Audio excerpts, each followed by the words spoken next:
नमस्कार दोस्तों, आज मैं जो आपके सामने टॉपिक लेके आया हूँ वो चैप्टर है मनी। देखिए मनी अपने आप में देखिए बहुत ज़्यादा इंपॉर्टेंट चैप्टर है। इससे पहले कि मैंने जो लेक्चर में सारी चीज़ें आप लोग से डिस्कस की थी, आप लोग ने बहुत ज़्यादा सराहना किया था और कुछ हमारे जो फ्रेंड्स हैं और जो कलीग्स हैं जो हमारी वीडियो देख रहे हैं, इंडिया के बाहर के भी लोग हैं, ठीक है, उन्होंने मुझसे मैसेज किया था कि सर मनी से रिलेटेड चीज़ें कुछ आप बनाइए।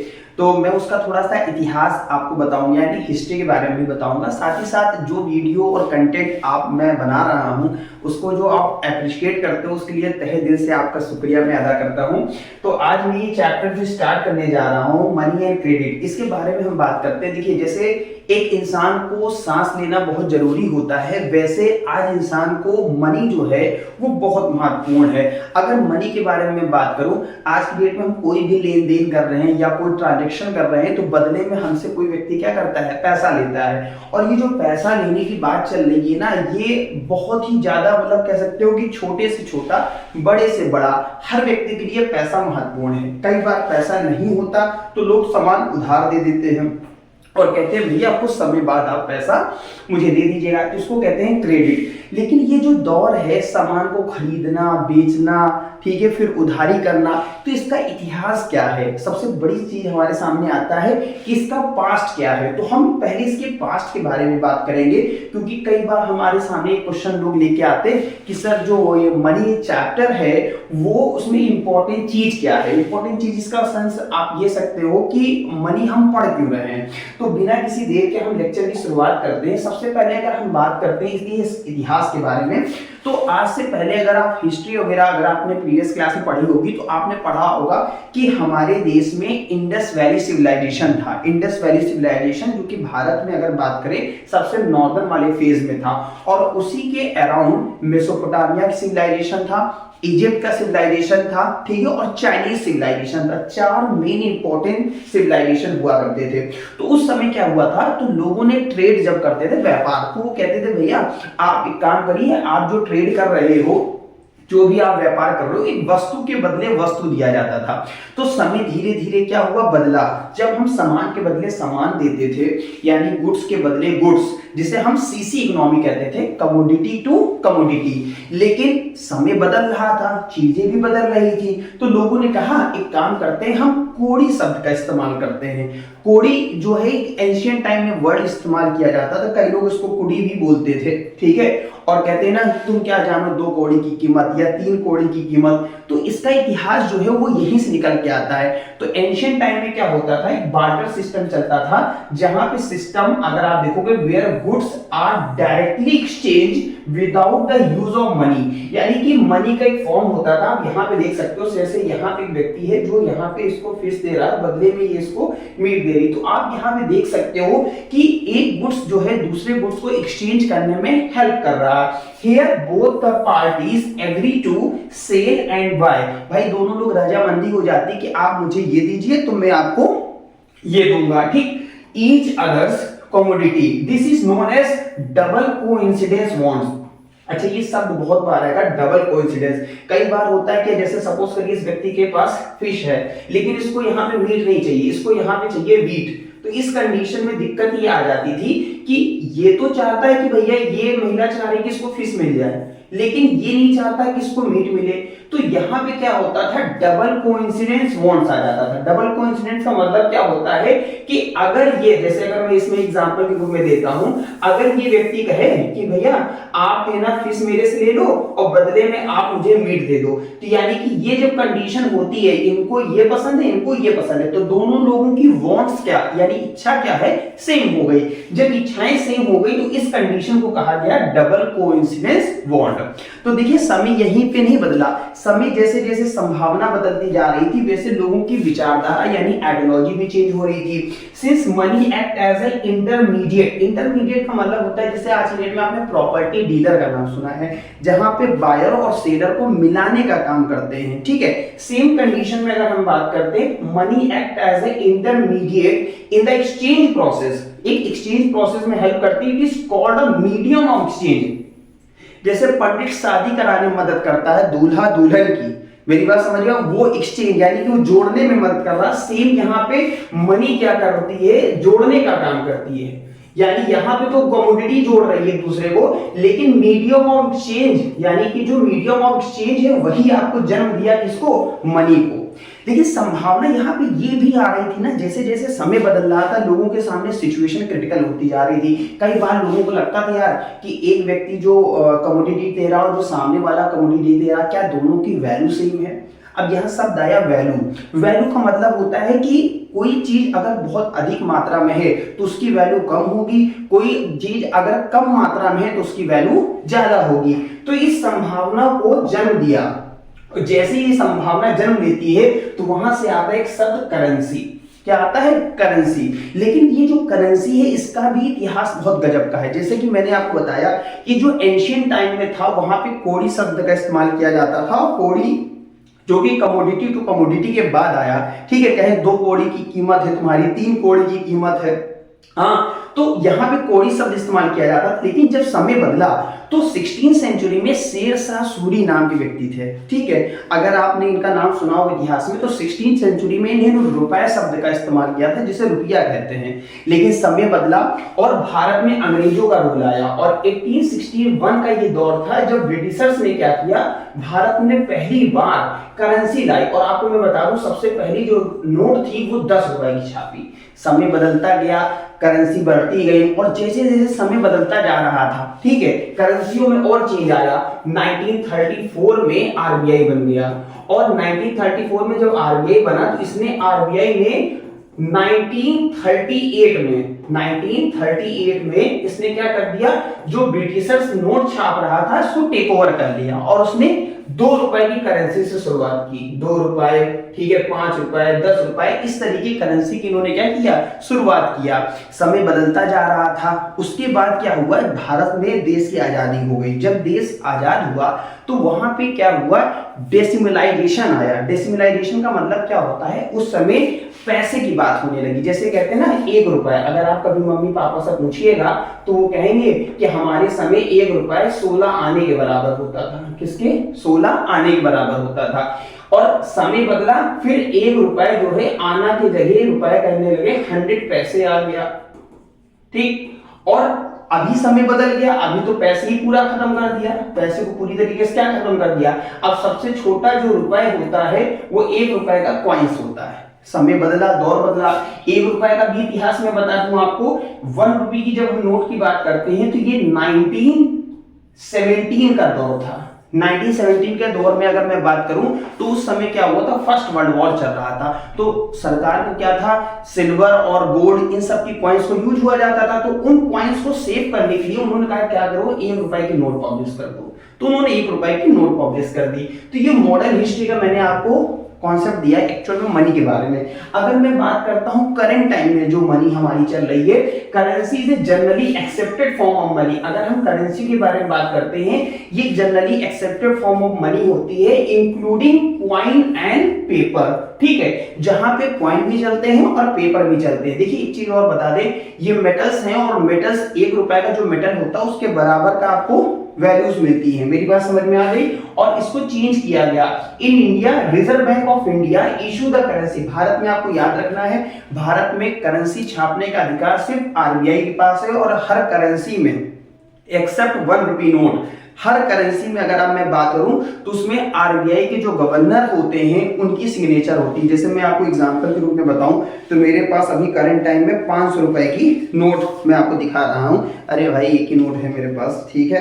तो अगर आप यहाँ पे देखोगे, यहाँ पे गवर्नर, जैसे ये देखिए यहाँ पे ये लिखा हुआ है, मैं धारक को 500 रुपए अदा करने का वचन देता हूं और नीचे शक्तिकांत दास, अगर आप ध्यान से देखोगे, जूम करके देखिएगा, शक्तिकांत दास लिखा हुआ है। तो यानी महात्मा गांधी जो है, ठीक है, इसको मैं रख लेता हूं अपनी पॉकेट में, नहीं तो गड़बड़ा जाएगा मामला, बच्चे देख रहे हैं ठीक है।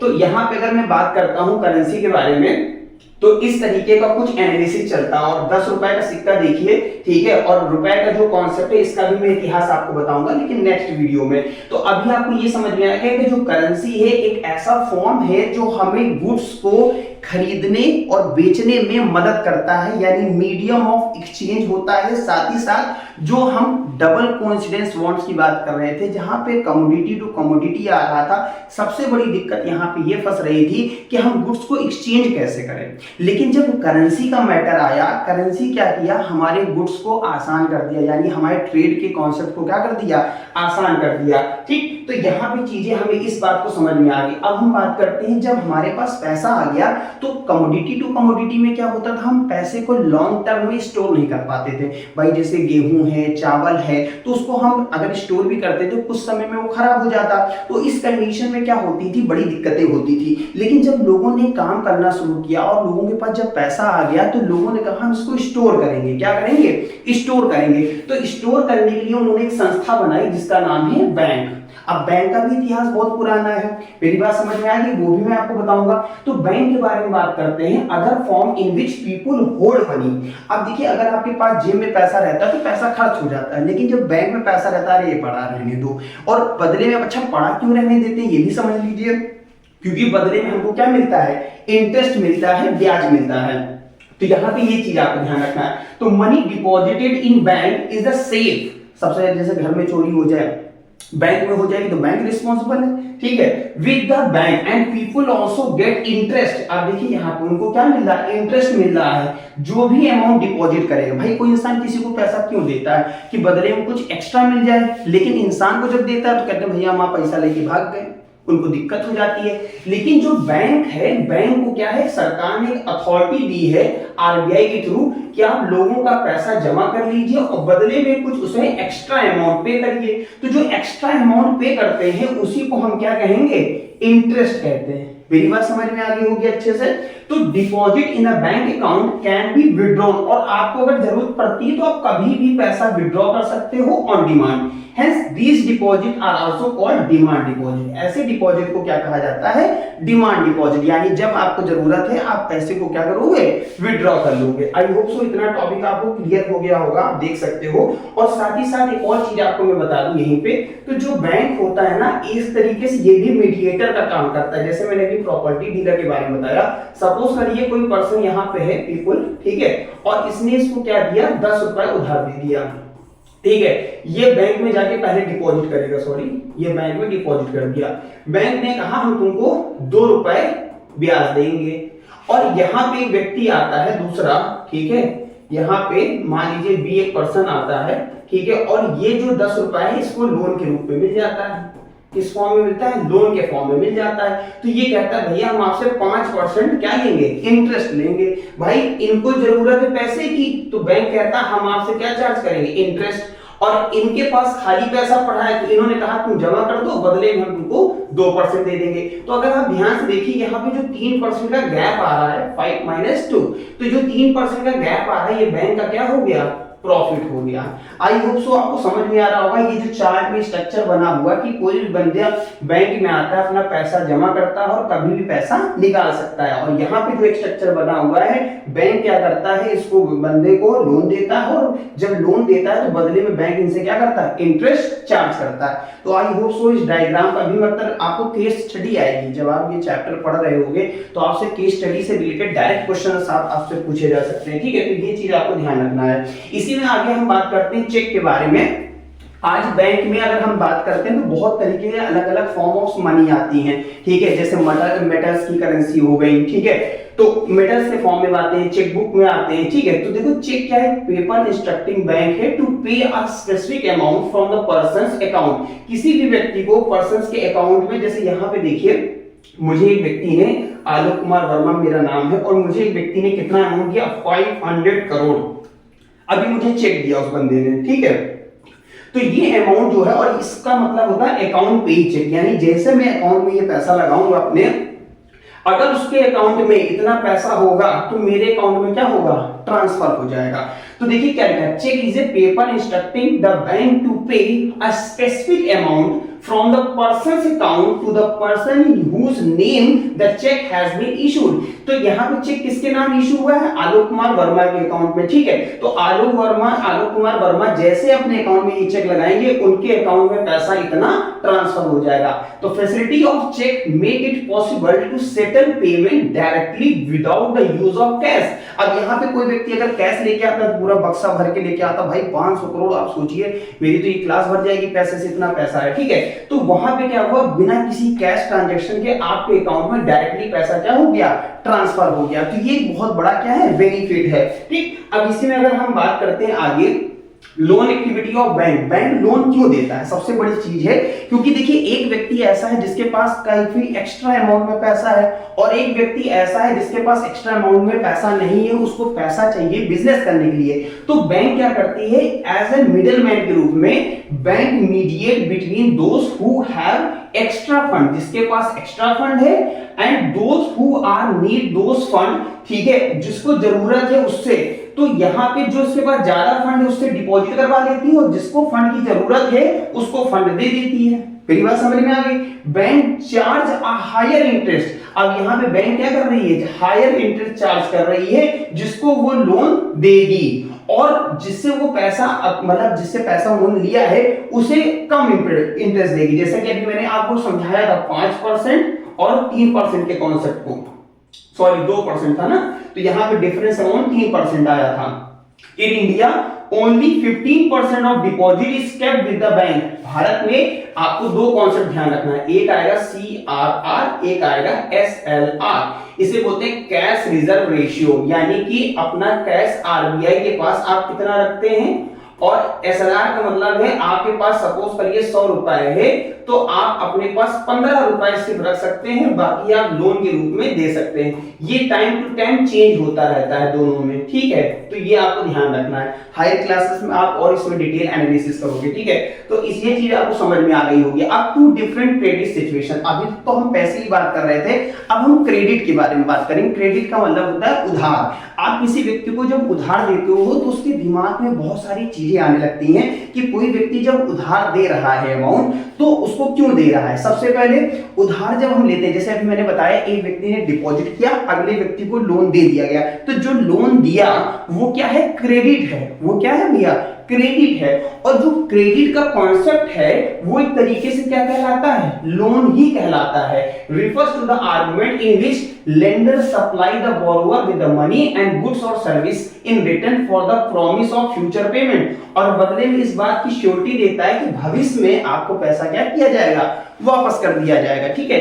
तो ये आपको कॉन्सेप्ट समझ में आ गया। अब इसमें एक सिचुएशन है आपकी एनसीईआरटी में, it can increase the persons earning. अब देखिए, जैसे सपोज करिए मुझे बिजनेस करना है, तो मुझे पैसा चाहिए, अब मेरे पास पैसा नहीं, तो मैं पैसा क्या करूंगा, उधार लेके आऊंगा। तो जब मैं पैसा उधार लेके आऊंगा तो उस कंडीशन में क्या होगा, मुझे अर्निंग होगी। अब जो अर्निंग होगी उसमें मैं पहले ब्याज यानी इंटरेस्ट अलग कर लूंगा। जब इंटरेस्ट अलग कर लूंगा तो मुझे बैंक को, या जिससे मैंने मनी लेंडर से, या जो कोई साहूकार है जिनसे मैं पैसा लिया हूं, उनको इंटरेस्ट पे करूंगा, ताकि मैं आगे भी लोन ले सकूं।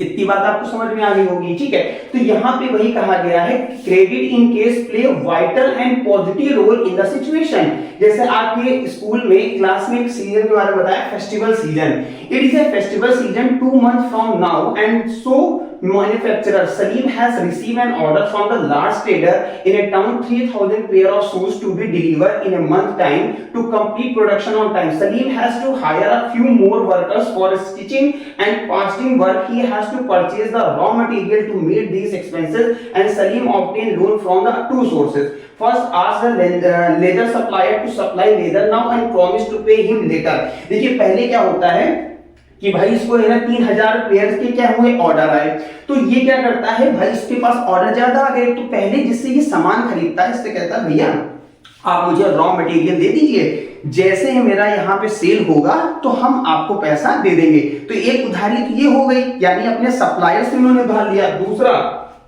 he obtained loan in cash, दूसरा इन्होंने बैंक से लोन लिया from a large trader as advance payment for 1000 pair of shoes।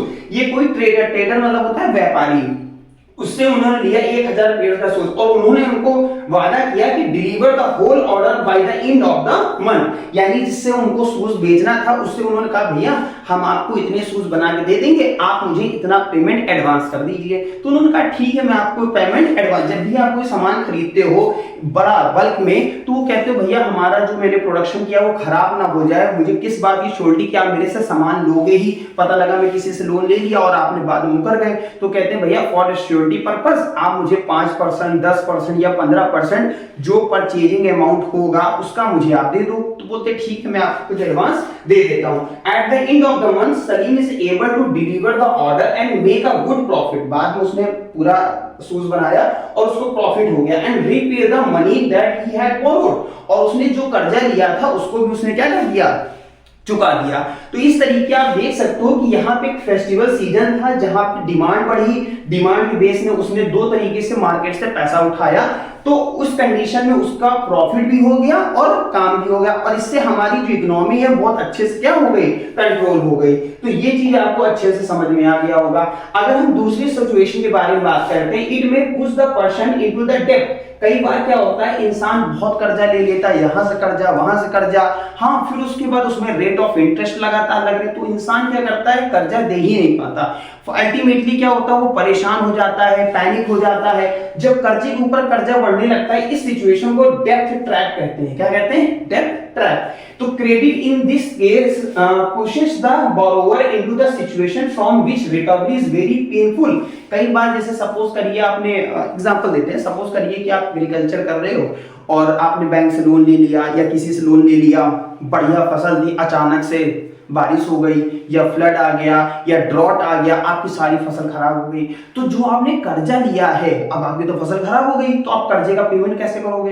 तो उस कंडीशन में इंसान बहुत पैनिक हो जाता है, कई बार तो लोग सुसाइड तक कर लेते हैं। तो यहाँ पे वो एग्जांपल दिया है कि स्वप्नास प्रॉब्लम क्या आई कि स्वप्ना स्मॉल फार्मर है, ठीक है, अब ग्रो अ ग्राउंड नट यानी मूंगफली ग्रो कर रही है ऑन हर 3 एकड़ land. She take a loan from the money lender, यानी जो बड़े बड़े साहूकार होते हैं उनसे उन्होंने लोन लिया to meet the expense of the cultivation. जो भी ये कल्टीवेशन करेंगे, जुताई वगैरह करेंगी, और इनको आशा है कि that her harvest would help to repay the loan, और जब ये कटाई करेंगी उससे जो प्रॉफिट होगा उससे वो लोन का पेमेंट कर ले जाएंगी। मिडवे क्या होता है, through the season the crop is hit by paste, उसमें कीड़े लगना शुरू हो गए एंड द क्रॉप फेल, और उसमें क्रॉप क्या हो गई, फेल हो गई।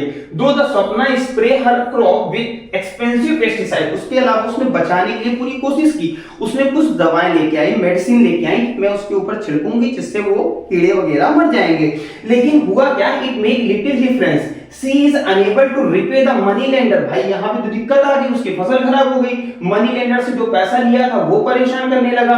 द डेब्ट grow over the year into the large amount, भाई उसका आरओआई यानी कि इंटरेस्ट क्या हो रहा, हर साल ईयर टू ईयर क्या होगा, बढ़ने लगेगा। Next year Swapna take a fresh loan, फिर से ये क्या करती है कि सीजन आ गया, लॉ में फिर से लोन ले लूं। It is a normal crop this year, इस साल तो बढ़िया क्रॉप हुई, ना कीड़े लगे ना कुछ हुआ, but the earning are not enough, लेकिन उसकी जो सेल होनी थी वो उतनी अच्छी नहीं हो पाई, यानी कि जो सेल उसने किया उसने उतना प्रॉफिट नहीं कमाया जितना उसको कमाना चाहिए था। ठीक, to cover the old loan sees cash a डेब्ट, अब वो क्या होगी, कर्जे में फंस गई कि अब मैं कर्जा कैसे दूं। She has to sell a part of land, उस कंडीशन में उसके पास 3 एकड़ जो जमीन थी, उसने कहा एक काम करते हैं 3 एकड़ में मैं 1 एकड़ जमीन बेच देती हूं, जिससे है ना मेरा कर्जा खत्म हो जाएगा। तो आप देखिए उसको अपनी जो प्रॉपर्टी है उसको सेल करने लगी ताकि वो लोन को क्या कर सके, पे कर सके।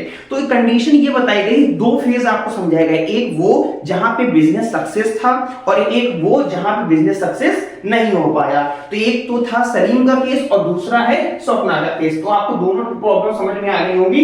डेब्ट trap is a situation in which loan is difficult और इम्पॉसिबल टू रीपे। यहां पे क्या होता है, लोन एक ऐसी कंडीशन होती है जो डिफिकल्ट होती है और इम्पॉसिबल होती है उसको पे करने के लिए। It is mainly cost due to the high interest, और जब भी आप मनी लैंडर से या उनसे लोन लेते हैं तो वो बहुत high rate of interest charge करते हैं। ठीक है, तो आपको ये सिचुएशन भी बहुत अच्छे से समझ में आ गई। अब हम बात करेंगे टर्म ऑफ क्रेडिट। तो यहाँ जो टर्म ऑफ क्रेडिट है वो किस तरीके दिया जाता है, तो term of credit is a set of condition, यहाँ पे कंडीशन सेट कर दी जाती है under which a loan is given, it may include method of payment, rate of interest, duration of credit and related condition. Suppose करिए कि एक व्यक्ति x है और उसने लोन लिया, कहा भैया मैं 5 साल के लिए लोन ले रहा हूं, तो यहाँ देखिए टाइम फिक्स हो गया, उन्होंने कहा मैं 10% रेट ऑफ इंटरेस्ट दूंगा, ठीक है, यानी कि यहाँ पे रेट ऑफ इंटरेस्ट फर्स्ट हो गया। तो कंडीशन क्या, और सपोज करिए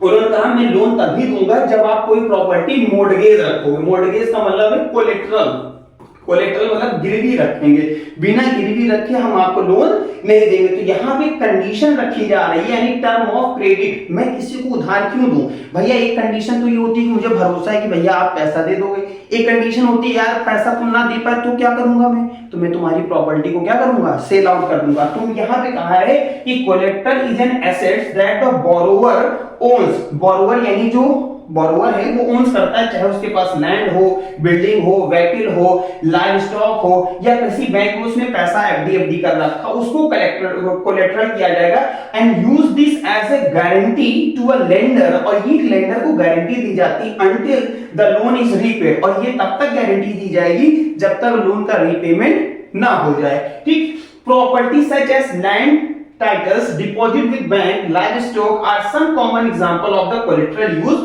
for borrowing। तो आपको ये समझ में आ गया होगा कि कोलेटरल का मतलब क्या होता है।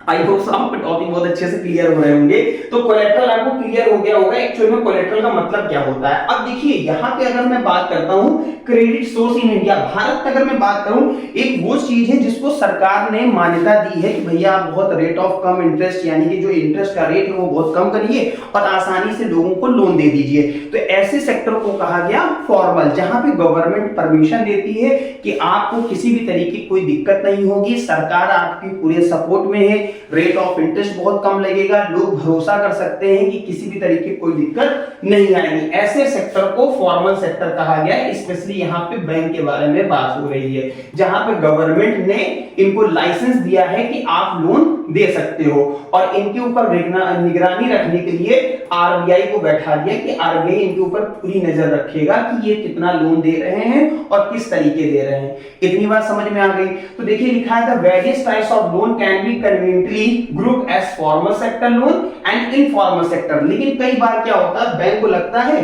कि भैया आप पेमेंट नहीं कर पाओगे, क्या फ्रॉड कर ले जाओगे, तो बैंक पैसा लोन देने से क्या करता है, मना कर देता है, क्योंकि उसमें बहुत सारी फॉर्मेलिटीज होती हैं। तो कंडीशन क्या होता है, इंसान क्या कहता है, भैया हमारे एक सेठ है, सेठ दीनानाथ, और सेठ दीनानाथ के पास जाते हैं भैया कि भैया हमको लोन दे दो। तो भैया उन्होंने कहा ठीक है हम है ना आपको लोन लेंगे, लेकिन 10% ब्याज लेंगे, यानी 10% हम ब्याज लेंगे हर महीने। तो जब 10% ब्याज की बात किया तो घबरा गया बंदा, कहा यार ये क्या बात कर रहे हो, 10% ब्याज लोगे? बोले हाँ 10% ब्याज लेंगे, नहीं तो हम लोन नहीं देंगे। उन्होंने कहा अच्छा ठीक है दे दो लोन, 10% बहुत होता है, लेकिन इंसान ने कहा कि अच्छा ठीक है भैया, और हम आपको, मुझे पैसे की जरूरत है तो आप मुझे ये अमाउंट दे दो। तो उन्होंने कहा ठीक है, लेकिन अगर तुमने लोन नहीं चुकाया, तो उन्होंने कहा लोन तो तभी मैं दूंगा जब तुम मुझे कुछ चीज गिरवी रखो। उन्होंने कहा ठीक है, मेरे मकान जो है मैं उसको अपने आप को, मतलब मकान को आपके पास गिरवी रख देता हूं। उन्होंने कहा ठीक है, बदले में तुम मुझसे पैसा लेके चले जाओ। तो इस कंडीशन में ये इनको लोन नहीं देता है। लेकिन दिक्कत यहाँ पे ये आती है, इस केस में इनके सामने बहुत बड़ी दिक्कत ये आ जाती है कि सरकार ने इनको लाइसेंस नहीं दिया है लोन का, लेकिन दिक्कत ये हो जाती है कल को ये पैसा लेके भाग जाए तो क्या करोगे, ठीक, या कोई सा कंडीशन आ जाए कि ये डेट ट्रैप में फंसना शुरू कर देते हैं। तो चलिए अब डिटेल में थोड़ा डिफरेंसेस पढ़ लेते हैं। तो फॉर्मल सेक्टर मैंने बताया रिजर्व बैंक जो होता है इसके ऊपर कंट्रोल करता है, और रिजर्व बैंक इसको लाइसेंस देता है कि आप किस तरीके से लोन दोगे और क्या क्या कंडीशन उस बंदे की पूरी होनी चाहिए, ठीक। लेकिन जब हम इस केस में आते हैं तो इसमें कोई भी ऑर्गेनाइजेशन कंट्रोल नहीं करता। आप 10% ले रहे हो, 20% ले रहे हो, 30%, हिंदी में टका बोलते हैं कि भैया 10% ब्याज लेंगे, 15% ब्याज लेंगे, 25%, तो सरकार का इसमें कोई रोल ही नहीं है। तो इसमें जब रोल नहीं तो वो अपनी मनमानी करते हैं। लेकिन यहां पे बात करें तो यहां कोई मनमानी नहीं कर सकता। आरबीआई टाइम टू टाइम इसमें ये देखता है कि बैंक जो लोन दे रहा है कहीं वो बहुत ज्यादा प्रॉफिट मेकिंग तो नहीं है, कम से कम बिजनेस आसानी से वो चला सके, और उसने जो लोन दिया है वो किस किस पर्पस में दिया है। लोन भी बहुत तरीके से होते हैं, इंडस्ट्री को दिया है, फार्मर को दिया है या आम जनता को दिया है, तो ऐसे तरीके कंडीशन को वॉच आउट करता है। लेकिन ऐसा कुछ नहीं है, यहां पे कोई भी कंडीशन हो सकती है, बस उसको पैसा चाहिए। There is no one to stop them from using unfair means to get their money. अब भाई यहां पे पैसा वसूल करने के लिए आप बहुत ज्यादा जबरदस्ती नहीं कर सकते, लेकिन यहां पे बड़ी दिक्कत हो जाती है, कई बार मार काट गोलियां चल जाती हैं, तो यहां पे इनफॉर्मल में यही दिक्कत होती है। लेकिन यहां पे ऐसा कुछ नहीं है। यहां पे क्या होता है, periodically bank have to submit information to the RBI on how much they are lending. ये समय समय पे ये बताते हैं आरबीआई को, मैंने कितना पैसा लोन में दिया, मुझे कितना पैसा रिकवर हुआ, मैंने कितना इंटरेस्ट लोगों से चार्ज किया, सारी डिटेल यहां पे दी जाती है। लेकिन यहां पे ऐसा कुछ नहीं है। The cost of borrower informal loan is much higher as no record of the transaction are kept and poor are harassed. यहां पे कोई रिकॉर्ड रखने की जरूरत नहीं पड़ती। यहां गरीबों का बहुत ज्यादा शोषण होता है, यानी दिक्कत आना शुरू हो जाती है। तो आपको ये चीजें बहुत आसानी से समझ में आ रही होंगी कि फार्मर और इनफॉर्मल सेक्टर का क्या इंपॉर्टेंट रोल है और कैसे ये इंपॉर्टेंट रोल प्ले करते हैं। मेरी बात समझ में आ गई होगी अच्छे से। तो अब इसी में हम आगे बढ़ते हैं कि सेल्फ हेल्प ग्रुप बनाए गए। देखिए सेल्फ हेल्प ग्रुप का मतलब क्या होता है, कई बार जैसे भी हमने बात किया, लोग पैसा लेने के लिए फॉर्मल इनफॉर्मल तरीके से लोग जुड़ जाते हैं। लेकिन जब हम बात करते हैं सेल्फ हेल्प ग्रुप के बारे में, यानी कि एक ऐसा समूह होता है जहां पर जो पैसा होता है उसको कैसे लोग इकट्ठा करते हैं। तो क्या करते हैं, यहाँ पे देख सकते हो चित्र में कई सारी महिलाएं बैठी हैं, और ये महिलाएं क्या करती हैं, सब लोग कुछ कुछ पैसा इकट्ठा कर, सपोज करो सबने 100-100 रुपए यहाँ पे गल्ले में डाल दिया। फिर यहाँ पे क्या हुआ जाता है कि एक पर्ची उछाली जाती है, पर्ची उछाली जाती है जिसमें कुछ लकी ड्रॉ निकलते हैं, ठीक है, और उस लकी ड्रॉ में उसको वो पैसा दे दिया, जिसका नाम निकलता है उसको दे दिया जाता है। या कुछ लोग इसमें आपस में अंडरस्टैंडिंग होती है कि भैया इनको ज्यादा जरूरत है, इनको आप पैसा दे दीजिए, अगले महीने सपोज करिए, मैं एग्जांपल देता हूं, सपोज करिए कि यहाँ पे 10 लोग हैं, ठीक, और सबने अगर 10-10 रुपए दिया तो कितना पैसा इकट्ठा हो गया, 100 रुपए। अब ये 10 लोगों में से जिसको ज्यादा जरूरत है उसको हम 100 रुपए दे देंगे, अगली बार जिसको ज्यादा जरूरत है हम उसको 100 रुपए दे देंगे। तो वैसे ही ग्रुप बनाया जाता है जिसको बोलते हैं SHG, have 15 से 20 member who meet the regularly and pool their saving, and saving vary from 25 to 100 और more depending on the ability of the person। अब ये वैरी करता है कि 25 रुपए दे रहे हो, 50 रुपए दे रहे हो, 100 रुपए या उससे ज्यादा, ये तो आपकी एबिलिटी के ऊपर है कि आप कितना पैसा इकट्ठा कर लेते हो। After year 2 of regular saving it become eligible for loan from the bank. अब इस तरह की कंडीशन में क्या होता है कि आप किसी को पैसा दे सकते हो, आपके पास बल्क में लोग अपने बच्चों की शादी कर रहे हैं, बच्चों को पढ़ा रहे हैं, इस तरीके से कुछ लोग घर बनवा रहे हैं, ऐसे एक जरिया होता है जहां पर लोग खुद से इकट्ठा होकर लोन की प्रोसेस को फुलफिल करते हैं। तो self help group help borrower to overcome the problem lack of collateral. इस तरीके की कंडीशन में कोई दिक्कत नहीं आती है। तो गांव कस्बों में ये चीज बहुत ज्यादा देखने को मिलती है, ठीक। इसके अलावा अगर मैं बात करूं, decision regarding the loan use is taken for by the member of the group like interest, duration, purpose, amount etcetera, ये सारा आपस में डिसाइड करते हैं। If a member fail to repay, अगर कोई व्यक्ति सपोज करिए 100 रुपए लिया और वो वापस करने में असफल हो गया, तो other members can pay for his share. उस कंडीशन में कहते हैं भैया चलो कोई बात नहीं, हम इसके शेयर को पे कर देते हैं। Because of this feature bank are willing to lend to help self help group. इस कंडीशन में क्या होता है, सेल्फ हेल्प ग्रुप कहता है कि ठीक है, आप लोग में से है ना जो बंदा लोन नहीं दे पाया, भाई उनको लोन दे दिया, मतलब बैंक ने लोन दिया इनको सेल्फ हेल्प ग्रुप को, और इनके जैसे सब 10 बंदे थे, तो एक व्यक्ति जब लोन नहीं पे कर पाया तो सब लोग 1-1 रुपए इकट्ठा करके 10 रुपए इकट्ठा करके बैंक को वापस कर देते। तो इस तरह की कंडीशन देखने को यहाँ मिलती है। Members can take small loan from the group itself and regular meeting of the group provide a platform to discuss and act on a variety of social issue. इस तरीके से समाज में एक ऐसा कस्बा तैयार हो जाता है जिससे उनकी जिम्मेदारियां क्या होती हैं, बहुत ही ज्यादा हेल्पफुल हो जाती है, ठीक है। तो ये चीज आपको बहुत अच्छे से क्लियर हो गई।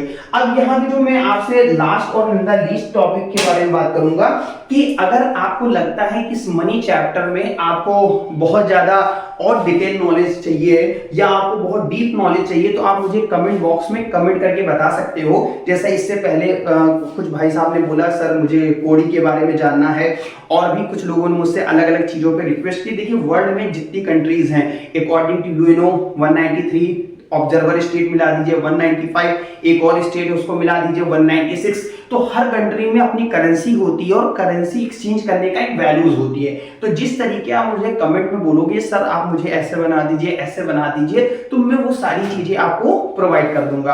अभी के लिए आपसे मैं विराम चाहूंगा। और आपको वीडियो कैसे लग रही है, अच्छी लग रही है तो आप लाइक करिए, शेयर करिए, सब्सक्राइब करिए और बहुत बहुत धन्यवाद। Thank you so much.